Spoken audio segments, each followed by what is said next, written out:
on a beautiful, sunny Thursday night. And the Cougs bring their fans to the feet. Then go across to Fryer. Fryer, one shot, score! 6, and far post loose, and score! Footwork, cross.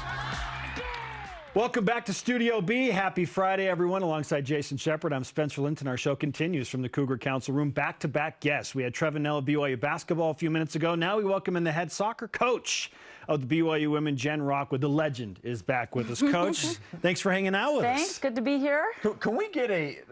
Coach Rockwood's shoe game is always top-notch. Can we get a look at these shoes? Those Indeed. are absolutely amazing. Thank you. Those are sweet. I got assistants that got big shoe game, and I got to try and keep up with them. So these are unique. I haven't seen them ever before. I have not seen those either. I Well believe done. those are the Nyjah 3s. I have the Nyjah 2s. Okay. Okay. I like them. Big-time skater. I got a compliment on them at the Chevron this morning. It's like, his guy's like, cool shoes. Well, thanks. Jen, these are the things that matter most in I know, life. they do. It's what us coaches love, right? We love new gear and new shoes. So Secondary to the gear and the shoes, Yes. your Yes. schedule that's out for the Yes. next year. it's a little competitive. Yeah. It might be a little much, but you know, that's just kind of how we've done things over the years. Is we go out, we play a tough schedule to prepare us for conference play, and you know, we'll have a new look this fall, but we've made some good strides over this last spring season. So really looking forward to it. You know, our experience in the Big 12 was fantastic last year. It's awesome to see so many big programs on our schedule. How do you think the conference did in acclimating to the new additions that are coming in, and kind of how that all played out? Well, you know, we were very excited last year to go into the Big 12. The WCC really prepared us well to go in and compete. And obviously we had a really special, experienced team to kind of take into that league. And now with the addition of the new teams, that obviously just makes it that much stronger and that much more competitive. And we'll be, every year we'll be playing Arizona State and Arizona and Utah. You know, we've always played Utah, but now more of a rivalry, I think, will come back for everybody, and I think that's great. You're told those regional foes will be on the schedule every year. Yes, those three will be every year, and then the others will kind of cycle through and play the rest of the games. Do you like that aspect of it, having, you know, knowing that things are kind of going in different directions where regionality is kind of going away? Do you like the fact that that will be a part of the schedule? Well, I think the fact that they're good programs and very competitive, I think that's a great thing. I think as a coach, you kind of want to be able to play everybody, you know, and have experience with all the different teams. Like even next fall, we won't play West Virginia that we haven't played this year. So, you know, I think there's good and bad about it, but I think it's a very competitive schedule for sure.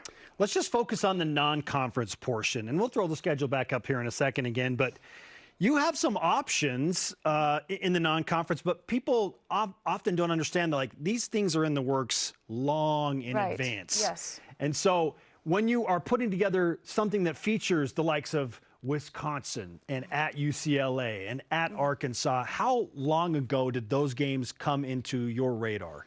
You know, usually sometimes 2 and 3 years in advance. Sometimes they're return trips. Like we opened with St. Louis, who was a top 10 team last year, had another great season. I'm sure they'll be ranked when we play them. And so some return trips. UCLA is a return trip. Arkansas will be the start of another home and home. Nice. You know, we'll get UCLA back again probably in 2025. But I think our view was, hey, let's just go out there and keep playing the same type of schedule we've had, even though we'll be a much more younger team, a little less experienced. But there's lots to gain from playing at that level. And a lot of times teams, and our teams over the years, have always risen to the level that we play against. So I think that will be something that will really help us throughout the season. You guys just wrapped up the spring portion of your schedule, and you mentioned you'll have a new look and a lot younger team. Talk to us about the team that will get to play this schedule this year. Yeah, I mean, obviously graduating 11 special players, and then we had 2 other girls that would have been starting for us this fall that went on missions in December.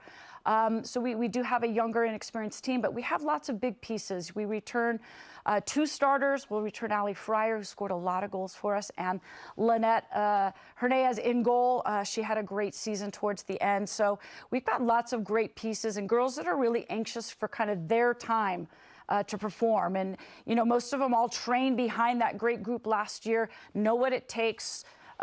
saw what they did, saw what the level of expectation is, and so we're going to add 10 new players in the fall, which is a bigger group than we've ever added.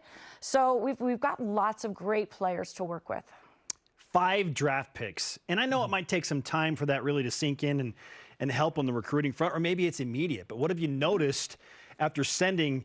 I mean, you mentioned 11 players leave, and they were all instrumental, but 5 draft picks that's a big number for sure. What has that done for your program?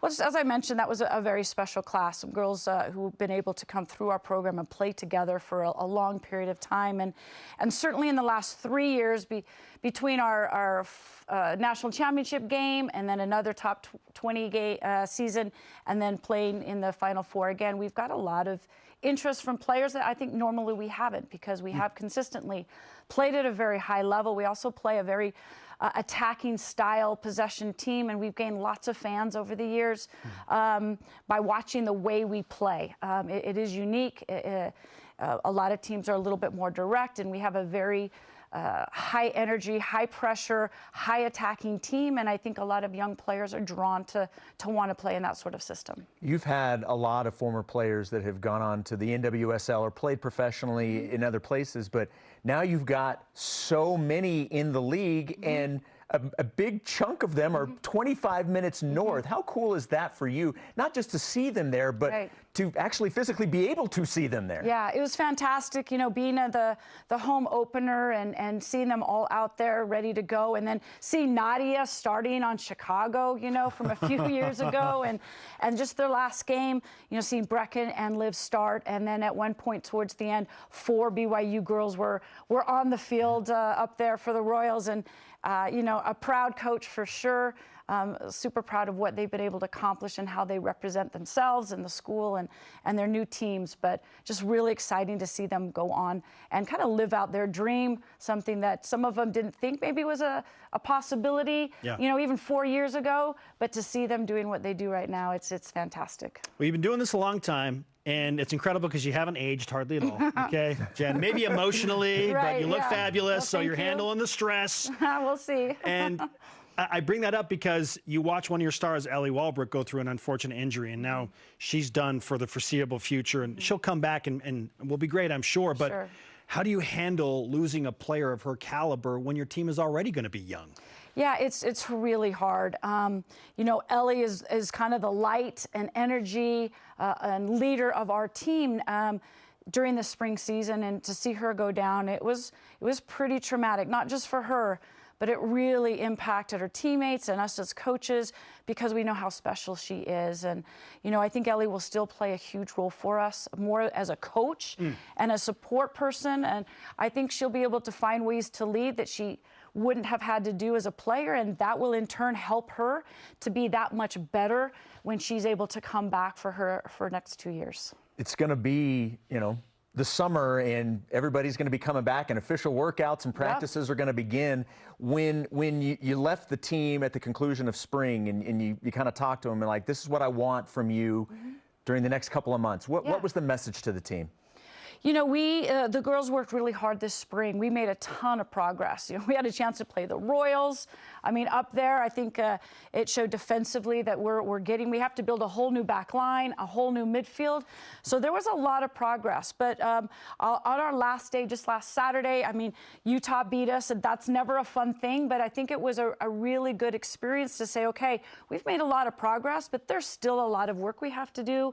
They're going to have 3 months kind of on their own and in small groups to show, and they've got to make improvement. We're at a good place, but we have to be better when we come back in the fall. So looking forward to them training hard over these next 3 months and being ready to roll, welcoming our new girls kind of over the summer. They'll be coming in at different times in June and July, but most of them will all be together for the month of July, working our camps, working out together, getting that fitness and lifting under control. But I think there'll be a lot of exciting energy and girls really, really excited to prove themselves. All right, we've got to close up in about 15 seconds, but give us one name that's off the radar that will be on the radar when this season get going for BYU women's soccer.